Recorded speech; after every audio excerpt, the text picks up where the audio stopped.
Bonjour et bienvenue sur la chaîne YouTube des éditions Akata pour une nouvelle vidéo L'Instant Shoujo. Et je vais vous présenter notre nouveau Shoujo Feel Good, à savoir Laisse-moi t'embrasser. Laisse-moi t'embrasser se situe dans une petite bourgade de province au Japon, en bord de mer. Alors c'est pas vraiment la campagne comme on entend en France, mais voilà, c'est pas une grosse ville, c'est pas un milieu ultra urbain, mais plutôt une ville de taille moyenne comme on en voit beaucoup au Japon. Et c'est là que se déroule l'histoire. On va suivre l'histoire du point de vue d'une jeune lycéenne qui s'appelle Sakura. Sakura, ça fait 1 an qu'elle est lycéenne, et c'est vrai qu'elle avait une image de la vie de lycéenne beaucoup plus excitante, beaucoup plus mouvementée. Voilà, elle pensait qu'elle profiterait beaucoup plus de sa vie de lycéenne.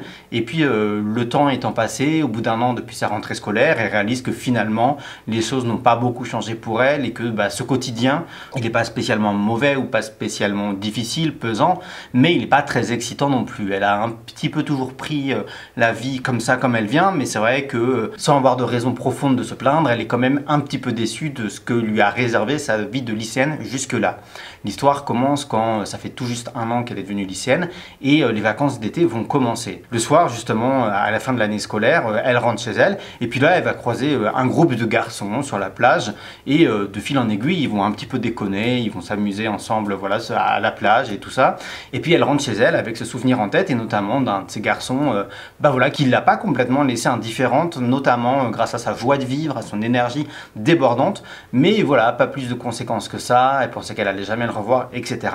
L'été passe et le jour de la rentrée, alors qu'elle fait l'accueil des nouveaux élèves puisqu'elle était déléguée l'année d'avant, elle réalise que ce jeune garçon qu'elle avait rencontré juste avant l'été, eh bien il rentre en première année dans le lycée où elle est désormais en 2e année. De ça, voilà, on va suivre l'évolution de l'histoire et de la romance entre ces deux personnages-là. C'est cette jeune fille qui est plutôt studieuse, plutôt sérieuse et qui avait toujours pris les choses comme elles venaient sans forcément les remettre en question. Et puis aussi ce jeune garçon très solaire, très lumineux, qui déborde d'énergie et qui n'a pas peur des mots et qui n'a pas peur de dire ce qu'il ressent.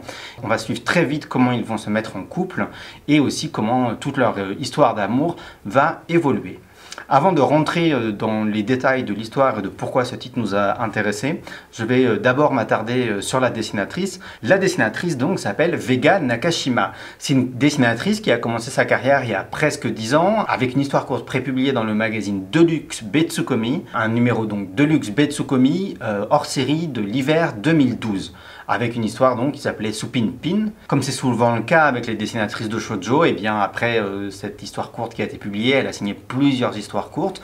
Pendant quelques années, elle s'est formée en dessinant ces histoires courtes. Et puis finalement, dans le numéro de mars 2017, elle lance Laisse-moi t'embrasser dans les pages de Betsukomi.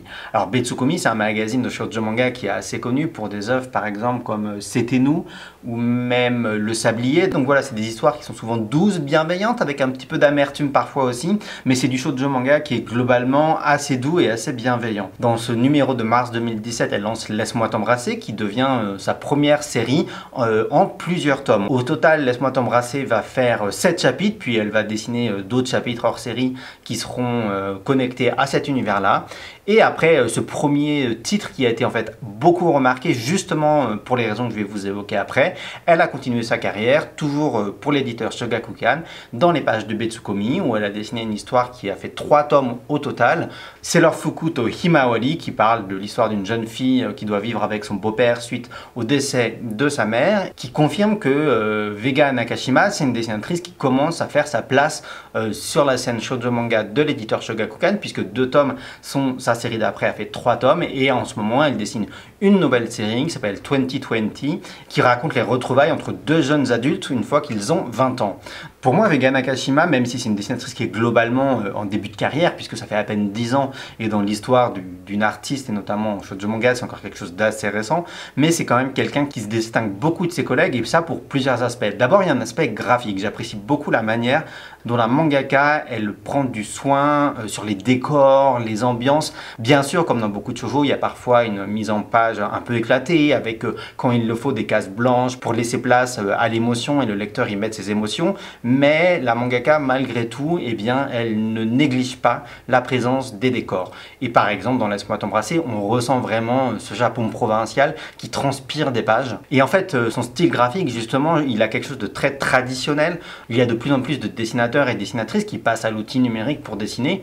Et Vega Nakashima, c'est quelqu'un qui malgré tout a un grain dans son trait, et comme le prouvent en fait les couvertures et ses illustrations couleurs qui sont beaucoup en aquarelle traditionnelle. Et ça, c'est quelque chose que personnellement j'apprécie beaucoup et qui donne des aspérités et qui met beaucoup d'âme dans son trait et dans ses personnages. C'est vrai que depuis 2020, j'ai l'impression qu'elle est en train d'essayer de faire une transition vers les outils numériques, mais ce qui est intéressant pour moi, c'est de voir comment justement cette jeune mangaka, eh bien, elle fait cette transition en gardant sa patte et en gardant cette espèce de vie débordante de ses illustrations et de ses personnages. Une des caractéristiques de Vega Nakashima aussi, pour moi, c'est ses personnages secondaires. Vous n'allez pas forcément le voir beaucoup dans Laisse-moi t'embrasser, mais je trouve que dans sa manière de créer des personnages secondaires, leur chara-design, leur look, leur apparence, ils ne sont pas dans les standards de ce qu'on a l'habitude de voir dans le shoujo manga. Il y a des personnages avec des coiffures assez originales, avec des corpulences assez originales, etc.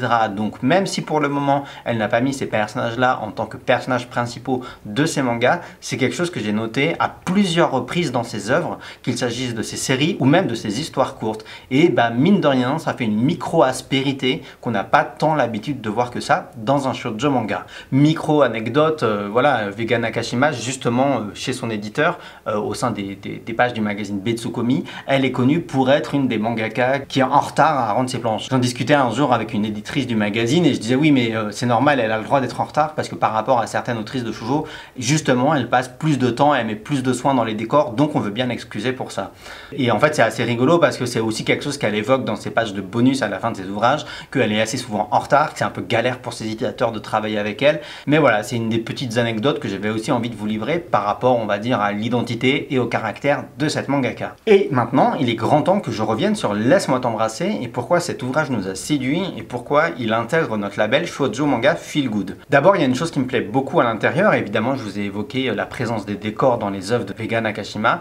Et là, typiquement, on est dans ce Japon provincial et c'est quelque chose que personnellement j'apprécie beaucoup. C'est vrai qu'il y a beaucoup de shoujo manga et beaucoup globalement de mangas qui sont dans des contextes ultra urbain à Tokyo ou des grandes villes comme ça, et c'est une image entre guillemets d'Épinal qu'on a l'habitude de voir du Japon, mais le Japon ne se limite pas à Tokyo et il y a d'autres villes, il y a toute une diversité de paysages, de territoires au sein du Japon, et même si en tant que lecteur on ne va pas forcément reconnaître où se passe l'histoire de Laisse-moi t'embrasser, on ressent vraiment dans l'histoire quelque chose qui n'est pas ultra urbain comme on peut le voir dans certains types de mangas. On est typiquement dans une bourgade, une ville de petite ou moyenne taille au bord de mer au Japon et ça se ressent dans l'ambiance et aussi globalement dans les décors. Bon, je vais caricaturer un petit peu à l'extrême, mais de la même manière dans des ouvrages comme À fleur de peau de George Sakura, on sentait vraiment la présence de la nature dans une autre échelle, dans une moindre mesure. Je trouve qu'il y a cette même moiteur, cette même humidité de la campagne ou d'une ville provinciale japonaise qui se dégage des pages de Laisse-moi t'embrasser. Peut-être que d'une certaine manière, je peux plus le rapprocher d'un ouvrage comme Stand By Me Love Letter, où je vous avais parlé aussi dans la vidéo de présentation, justement de cette ambiance qui dégageait des pages. Et voilà, c'est deux choses que je peux rapprocher parce que dans le contexte global topographique ou topologique, c'est quelque chose qui est assez proche à mon avis. Et puis surtout, ce qui est incroyable dans cette histoire-là, c'est la relation entre les deux personnages.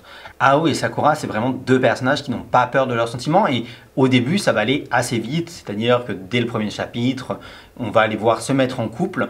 Bon, peut-être de manière artificielle aux yeux de certaines personnes, mais le but de ce manga et le but de la mangaka, ce n'était pas de montrer le cheminement entre la découverte des personnages et comment ils se mettent en couple, mais plutôt montrer l'après et une fois qu'on est en couple. Ça, c'est typique du shoujo manga. Il peut y avoir plusieurs types de shoujo manga, c'est-à-dire ceux où il y a des personnages qui vont se tourner autour avant de se mettre en couple, et puis une fois qu'ils sont en couple, l'histoire s'arrête.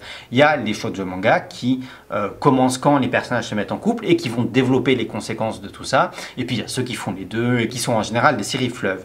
Avec Laisse-moi t'embrasser, on est dans le schéma où les personnages se mettent en couple assez vite, c'est-à-dire dans le premier chapitre, et après ils vont apprendre à communiquer, à parler, à justement à vivre ensemble l'un avec l'autre et toutes les conséquences que ça a.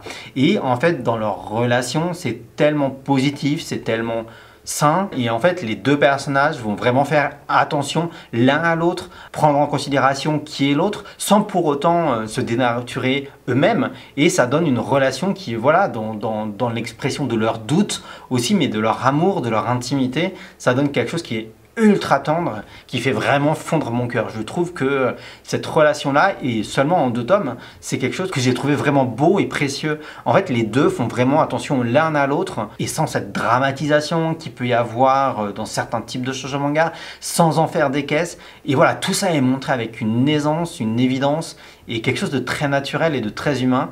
Et je pense que c'est quelque chose voilà, qui va faire beaucoup de bien aux gens à lire. Et en fait, au-delà de ça, justement, une fois qu'ils sont en couple, il y a plein de choses qui vont découler de ça, et notamment le partage des sentiments, le partage de ce qu'on ressent avec l'autre, et puis aussi la naissance du désir. C'est quelque chose qui est évoqué dans cette série-là, et c'est quelque chose qui est quand même assez rare pour être noté. On a parfois des shoujo manga où tout de suite, voilà, les personnages sont faits de leur désir, on va dire leur désir physique, hein. Et puis on a d'autres types de shoujo manga où c'est 300% chaste, et où voilà, c'est du coup très désincarné. Et bien voilà, je pense que Laisse-moi t'embrasser, c'est quelque chose qui est en fait très incarné. C'est incarné dans une localité, avec les décors, avec le contexte global, mais les personnages aussi sont très incarnés. Et c'est quelque chose que je trouve assez typique de Vega Nakashima. Et voilà, je pense qu'une des bonnes manières de dire ça, c'est que je trouve que ces personnages sont très vivants. Que ce soit ces personnages principaux ou ces personnages secondaires, pour moi, ils respirent d'une espèce d'énergie globale de groupe qui sort des pages. Bon, je vais mettre la barre très haut en faisant cette comparaison, mais quand j'avais découvert au début Orange, d'Ichigo Takano, je trouvais que ce groupe d'amis, il s'en dégageait quelque chose d'assez frais, d'assez naturel.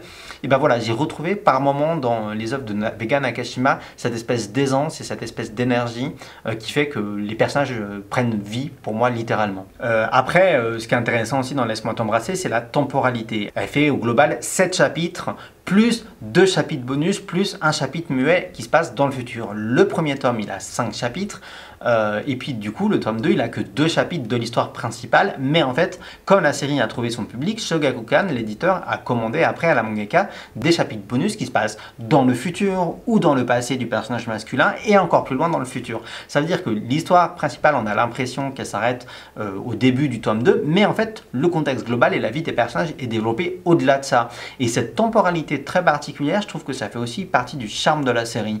Il y a des transitions qui sont parfois un peu rapides, mais très assumées. Voilà, dans le temps, par exemple, dans le premier chapitre où il y a tout l'été qui passe en quelques pages.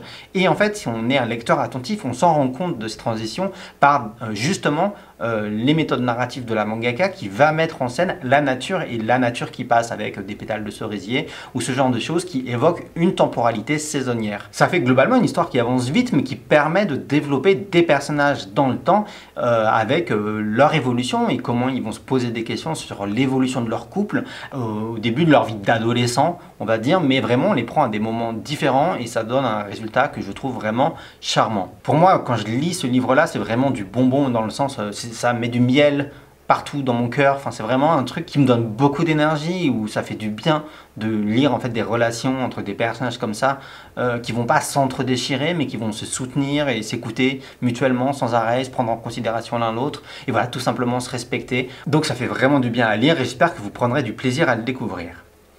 Quelques mots maintenant sur le choix du titre français. Alors c'est une adaptation très légère puisque le titre original c'est Iko Shitakara Kiss Sasete. Donc en fait un des points qui est mis en avant dans l'histoire, dans le titre japonais, c'est le fait que Ao, le lycéen, il est d'1 an plus jeune que Sakura, l'héroïne. C'est vrai qu'au Japon, et notamment quand on est au collège-lycée, la hiérarchie et le grade au sein de l'école, c'est quelque chose qui a de l'importance. Et voilà, sortir avec quelqu'un qui est d'1 an plus jeune ou d'1 an plus âgé, au Japon, c'est quelque chose qui est assez significatif. Voilà, dans nos cultures européennes, je pense que c'est quelque chose qui est moins significatif. Donc, mettre en avant dans le titre le fait qu'il est plus jeune qu'elle d'1 an, c'est quelque chose qui est, à mon avis, assez trompeur. En plus, on a déjà publié un ouvrage en shoujo feel good qui a ce pitch de base, à savoir Plus jeune que moi, donc de Chihiro Hiro. Donc on voulait éviter que les deux titres soient trop rapprochés l'un à l'autre. Et puis aussi, c'est vrai que ces romances, parfois avec des grandes différences d'âge entre les personnages, c'est quelque chose qui est, on le sait, problématique. Et c'est l'antithèse de ça, en fait, puisque ça, c'est un manga qui, justement, est un parfait exemple de ce que peut être une très bonne relation équilibrée entre des personnages. Donc mettre en avant la différence d'âge qui a des connotations qui sont aujourd'hui, bah voilà, pas du tout bonnes et pas du tout positives. C'était pas quelque chose qu'on avait envie de mettre en avant. Après, il y a la forme verbale du verbe. Donc kiss, ça c'était, donc kiss, c'est le baiser, s'embrasser en anglais, donc kiss sulu, c'est le fait de s'embrasser, mais justement la forme verbale, ce n'est pas embrasser. Embrasser, c'est kiss sulu, donc faire un baiser, et là c'est saselu qui veut dire faire ou laisser faire. D'où tout simplement cette adaptation assez simple où on efface le fait qu'il est un peu plus jeune qu'elle, à savoir que d'1 an, et encore on ne connaît pas leur mois de naissance, donc ça se trouve c'est beaucoup moins, et on l'a appelé tout naturellement et tout simplement Laisse-moi t'embrasser. Donc voilà, cette série là, Laisse-moi t'embrasser, sortira au mois de juin dans notre label Shoujo Manga Feel Good. À l'instar de ce qu'on a fait exactement pour Like a Little Star, on a décidé de sortir les 2 tomes en même temps pour plein de raisons, parce que d'abord on pense que c'est vraiment une romance parfaite à découvrir pour l'été. C'est un truc qui est ultra tendre et qui fait du bien, et je pense que si vous lisez le tome 1, vous avez envie de lire le tome 2 tout de suite, voilà, parce qu'on est dans l'histoire, on est dans cette espèce de nuage cotonneux de bienveillance et de leur relation globalement, et on n'a pas trop envie à la fin du tome 1 d'être coupé de ça, on a envie d'avoir la conclusion, d'autant que le tome 2, comme je vous l'ai dit, il n'y a que 2 chapitres, on va dire, de l'histoire principale entre guillemets, même si en réalité on va les suivre après dans 2 autres chapitres et aussi dans le passé. Alors il y a aussi une histoire courte qui n'a rien à voir avec eux dans le tome 2, et voilà, c'est pour ça aussi qu'on s'est dit les 2 tomes les proposer en même temps, c'est vraiment une parfaite solution pour vous lecteurs, voilà, de passer un bon moment, de découvrir cette œuvre aussi dans une période voilà, qu'on sait compliquée encore aujourd'hui. En termes de temporalité, c'est complètement raccord puisque l'histoire commence à la fin de l'année scolaire, donc on trouvait ça assez raccord,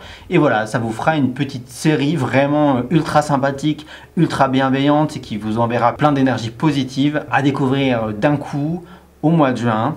Et voilà, j'espère que vous serez vraiment content de découvrir ce manga et le travail de Vega Nakashima, parce que voilà, je radote encore une fois, mais on aime beaucoup vous faire découvrir des jeunes dessinatrices en début de carrière et pas seulement des autrices qui ont une longue carrière. C'est important à mon avis de proposer beaucoup de choses et voilà, avoir un panel de diversité d'auteurs et d'autrices pour défendre le shoujo manga. Et encore une fois, pour moi, c'est toujours crucial et important de défendre les shoujo manga romantiques, parce que la romance et les romances ne sont pas dénigrées à mon avis. Il peut y avoir plein de romances ultra qualitatives et j'estime que voilà, typiquement Laisse-moi t'embrasser, c'est une excellente romance qui est hautement recommandable, et ça justement à tous les âges, parce que la manière dont les personnages vont se parler, voilà, c'est très sain et c'est très positif. Et donc je vous donne rendez-vous en juin pour découvrir ce petit bonbon, et puis je vous dis à bientôt pour de prochaines vidéos de présentation sur l'instant shoujo.